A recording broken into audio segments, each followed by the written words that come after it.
welcome back. Michael Harding here from the Academy of Financial Markets. In this lecture, I want to show you guys some basic risk management strategies. Okay, so when it comes to trading, guys, you should have some sort of rule as to how much you're willing to risk per trade. The reason this basic risk management rule exists is so that it prevents you guys from becoming emotional when trading. Trading is very emotional, whether you're excited, anxious, frustrated. If you're sitting in a loss for a certain amount of for a certain length of time, it really has an impact on your psyche.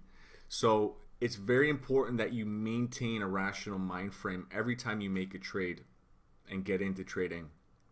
And so that's why I'm sure you guys have heard this before, there's a 3% trade risk rule. So meaning, you should only risk 3% of your entire account per trade. Okay, so for every $1,000, the max that you should risk is $30. Okay, because that's 3%. Now, when making a trade, and the max that you can risk is $30, well, then you should only be trading 0.1 lots. Okay, so when you go in and you make a trade here, you should be trading 0.1. Okay, because when you trade 0.1, that's what's known as a mini lot, and a mini lot, you're basically trading $10,000. Okay, we already went over leverage in the previous lecture, so I don't need to explain that you don't actually need $10,000 of your own equity because of the leverage in your account. But basically, when you trade a 0.1, you're trading a mini lot, and for every one pip, it's equal to $1. So for example, let's just go ahead and make a trade here. Okay, so let's go ahead and I'm gonna buy this. Actually, I'm gonna close out this trade here. Okay, so I just bought Aussie USD, and I'm going to scale this down to a 5-minute time frame, and you can see in the bottom that it's negative $2.90. Okay, and because I bought this, if this pair starts to fall off, we'll be sitting in a negative, so I can risk $30 per trade. And when I trade 0.1, I can risk $30. So I'm just going to go ahead and drag this dotted line down a little bit until I get to the $30 range, and there. Okay, so that's 37. So the max that I can risk is roughly around this area here. Okay, so there we go. So 29.80. Okay, so if this pair continues to fall and I get stopped out, I lost $30. That's the max risk that I should be taking for any given trade.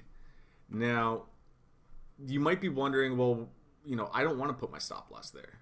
Okay, I might want to put my stop loss even lower. You might want to consider putting your stop loss below this recent low here.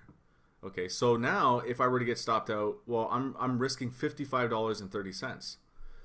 Okay, so if you live by the 3% trade rule, you should not have executed a buy position up here and put your stop loss down there. You should have more discipline, more patience to wait for a better trading opportunity to get in. So for example, if this were to continue to fall down to this declining level of support, so if it fell down to here, then this might be a good buying opportunity, because from here down to here, well, that's probably about the 30 pip risk allowance that you have.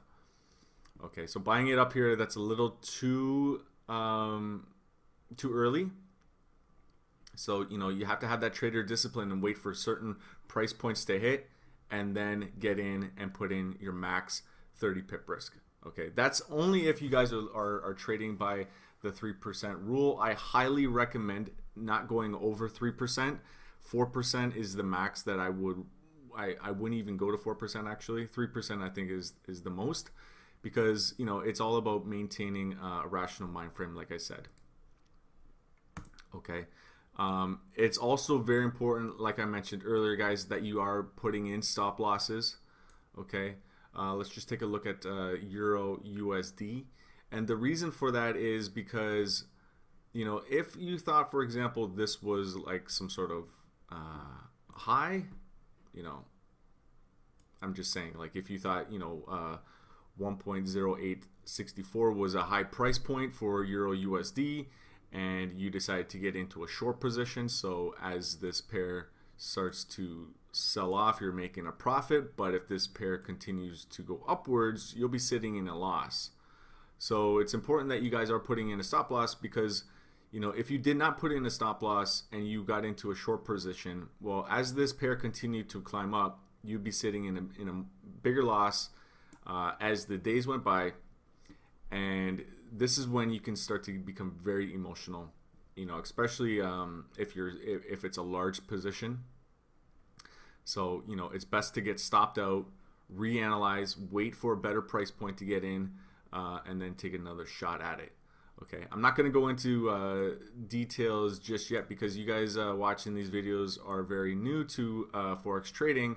But in these sessions coming up, I will be introducing you guys to some very, very highly profitable strategies that I use when it comes to waiting for the right opportunity, waiting for lots of confirmations, and then deciding to get in. So for example, I'll just quickly touch upon it right now. If you were waiting for a good opportunity for this pair to short, there's no point in shorting it just because you think it's a high. There's a lot of traders out there, they think, oh, this is a, you're trading just based off of what the price is. Ignore the price. You have to wait for lots of confirmation. So there's no point in trading this in going into a short position unless this rising trend line has been broken. Right? So now that we finally saw this trend line break, well, now this might be a good opportunity to start shorting it. And the reason for this as well is because you're able to manage your risk. You're able to know where to put in your stop loss. And what I mean by that is, if we were to draw out this trend line even further, okay, so one of the confirmations why we decided to get into a short position was because this trend line broke. Okay, and so if this pair continues to climb upwards and breaks back above this, which was support and is now resistance, if it breaks above this trend line as resistance and goes higher, well, that's where we want to get stopped out. Because this was one of our confirmations of going short. Okay, so that's just I just want to basically give you guys the basics of risk management. It's all about staying rational and maintaining being consistent with your trades. So 3% is the max that you guys should be trading or should be risking per any given trade. Okay, so that's it for this video, guys. Be sure to watch the next video. I'm going to introduce you guys to price alerts. Thank you.